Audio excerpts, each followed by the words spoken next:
Hello दोस्तों, नमस्कार। I am जेके। आज हम बताने वाले हैं बाल मिल के इंटरनल कंपोनेंट वेयर पार्ट के बारे में। उसका वेयर रेट कितना रहता है, चाहे ग्राइंडिंग मीडिया हो चाहे उसका लाइनर हो, और उसका मटेरियल क्या होता है। सबसे ज़्यादा पूछा जाने वाला क्वेश्चन रहता है बाल मिल के इनसाइड में। अगर आप मैकेनिकल इंजीनियर हैं, ये सब पूछे जाते हैं। तो सबसे पहले बाल मिल के बारे में मैं आपको बताना चाह रहा हूँ। इसका एक वीडियो में ऑलरेडी अपलोड कर चुका हूँ। उस वीडियो का लिंक इस डिस्क्रिप्शन बॉक्स में आपको मिल जाएगा। उसको आप देखिए, उसके बाद ही इस वीडियो को देखेंगे तो और अच्छे से आपको समझ में आएगा।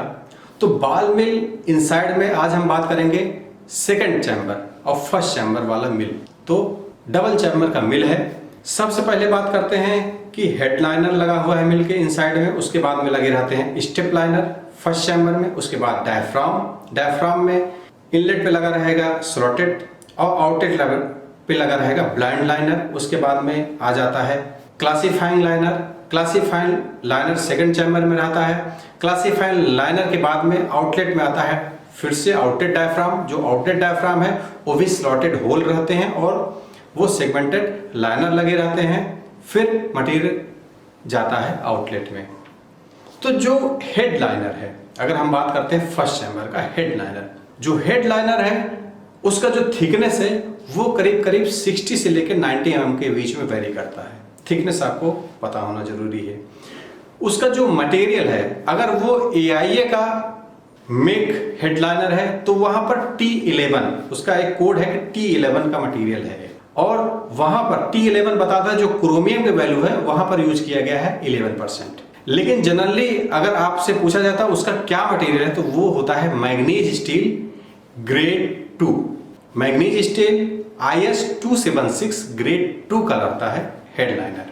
और वही बात करते हैं जो हमारा फर्स्ट चैम्बर का स्टेप लाइनर है। स्टेप लाइनर का थिकनेस जो है वो करीब करीब 90 mm रहता है। डबल वेव लाइनर है तो थिकनेस वही बढ़ के चला जाता है, 140 mm तक भी रहता है।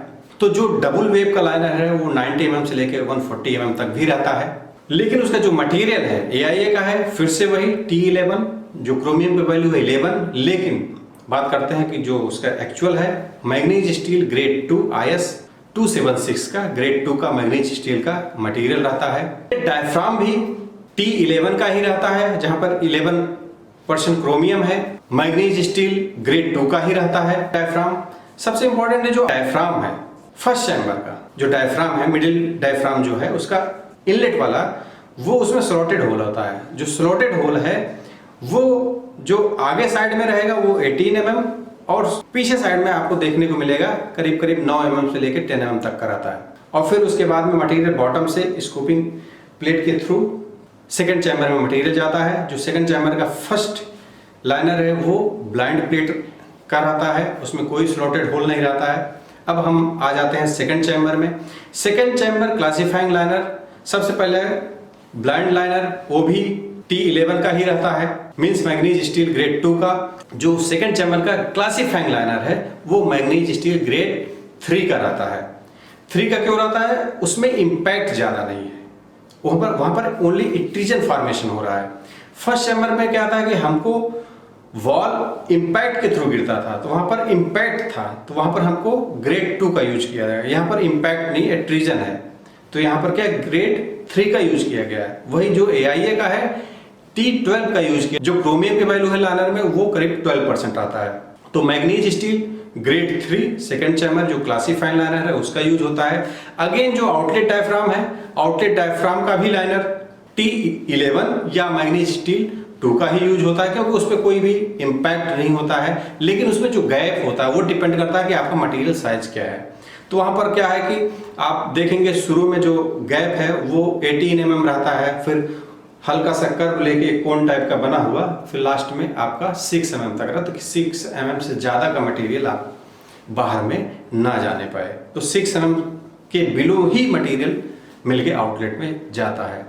जो ग्राइंडिंग मीडिया रहता है, जो ग्राइंडिंग मीडिया है वो हाइक्रोम का बना रहता है।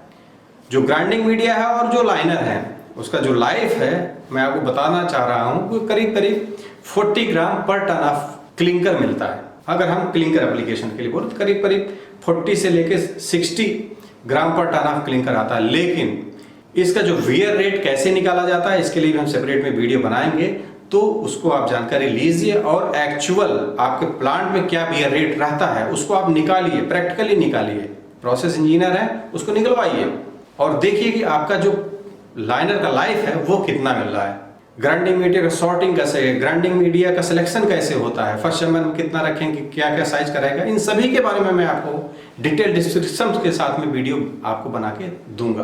तो ये था बाल मिल के इनसाइड में जो वियर लाइनर है उसका क्या क्या मटेरियल होता है। अब बात करते हैं कि मिल को चलाने के लिए जो सेल है, सेल सिंपल, इसमें कोई भी टेम्परेचर का वेरिएशन नहीं होता है, इसलिए सिंपल IS 2062 का ही सेल बना रहता है। प्लस जो गर्थ गियर उसमें लगा रहता है कास्ट स्टील का बना रहता है, CS 700 मटेरियल का। अगर हम बात करते हैं इंडियन स्टैंडर्ड तो वहां पर यूज होता है IS 2644 1994 का IS स्टैंडर्ड यूज होता है गर्थ गियर का जो मटेरियल है उसको बनाने के लिए। जो उसका टीथ का हार्डनेस रहता है वो करीब करीब 200 VHN तक का रहता है, कि उतना जो हार्डनेस है टीथ का वो मेंटेन करके रखा जाता है। गर्थ गियर चलाने के लिए पिनियन का यूज होता है, जो पिनियन है वो फोर्ज स्टील का बना रहता है EN 24 मटेरियल का, और जो हार्डनेस आता है उसका जो टीथ का पिनियन का वो करीब करीब रहता है 220। मतलब गर्थ गियर का जो टीथ है उस टीथ से ज्यादा हार्डनेस रहता है पिनियन का। क्यों?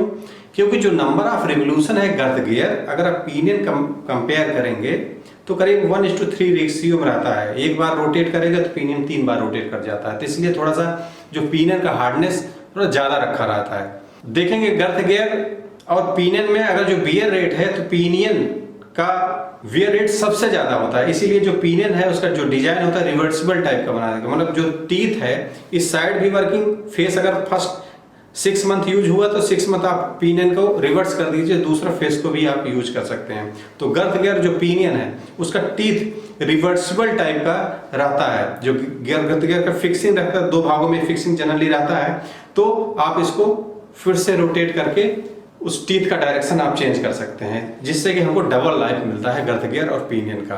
तो मटेरियल क्लियर है। इसके बाद में जो शाफ्ट रहता है पिनियन का वो EN 9 के ही मटेरियल का बना रहता है। उसके बाद टॉर्सन शाफ्ट आता है। टॉर्सन शाफ्ट के इनलेट पे गियर बॉक्स के आउटलेट, तो टॉर्सन शाफ्ट के दोनों साइड में आप देखेंगे गियर कपलिंग लग रहता है, गियर कपलिंग। तो गियर कपलिंग का क्या मटेरियल होता है? अगर हम बात करते हैं जो इंडियन स्टैंडर्ड है, इंडियन स्टैंडर्ड IS 1570 यूज किया जाता है, और जो मटेरियल आता है वो 40 CR1 MO28। तो जहां पर 40 बताता है कि वो कार्बन परसेंटेज की वैल्यू कितना है, तो कार्बन परसेंटेज करीब करीब 4% तक रहना चाहिए। CR1 मतलब जो क्रोमियम की वैल्यू है करीब 0.1 के पास रहना चाहिए। MO28 मतलब जो मोलिब्डेनम है उसकी वैल्यू 0.28 के पास में रहना चाहिए। तो इससे ये पता चलता है उसका जो मटेरियल कंपोजिशन है वो क्या है। अब एक बात आती है कि जो टूनियन बेयरिंग है, काउंटर शाफ्ट के इनसाइड में जो बेयरिंग है वहाँ पर व्हाइट मेटलिंग का लेयर रहता है, वो व्हाइट मेटल बेयरिंग का यूज किया जाता है टूनियन में भी और काउंटर शाफ्ट बेयरिंग में भी। तो जो टूनियन है और काउंटर शाफ्ट का जो व्हाइट मेटल बेयरिंग है तो वो भी मटेरियल हमारा व्हाइट मेटल का रहता है, और व्हाइट मेटल का जो मटेरियल यूज होता है वो ग्रेड 10 का रहता है। SN10 SB14 PB ग्रेड 10 का व्हाइट मेटल बेयरिंग का यूज किया जाता है टूनियन बेयरिंग और काउंटर शाफ्ट के इनसाइड में जो भी व्हाइट मेटल बेयरिंग होता है। तो ये था मोटा मोटा कि क्या बाल मिल का मटेरियल कंपोजिशन रहता है इनसाइड बाल मिल में। आने वाले सीरीज में आपको बाल मिल के बारे में पता चलेगा, इसका सॉर्टिंग कैसे करते हैं, कैसे वेयर रेट निकाला जाता है, सेपरेटरी एफिशिएंसी क्या होती है, सेपरेटरी एफिशिएंसी कैसे निकाला जाता है, इन सभी के बारे में डिटेल डिस्क्रिप्शन के साथ में आपको हम बताएंगे। दोस्त अगर आपको वीडियो पसंद आया हो लाइक और शेयर जरूर कीजिएगा। अगर हमारे YouTube चैनल पर नए हैं सब्सक्राइब करना ना भूलें, बेल आइकन को जरूर हिट कीजिएगा, जिससे आपको लेटेस्ट अपडेट नोटिफिकेशन मिलता रहेगा, हमारा मोटिवेशन रहेगा। वीडियो देखने के लिए बहुत बहुत धन्यवाद।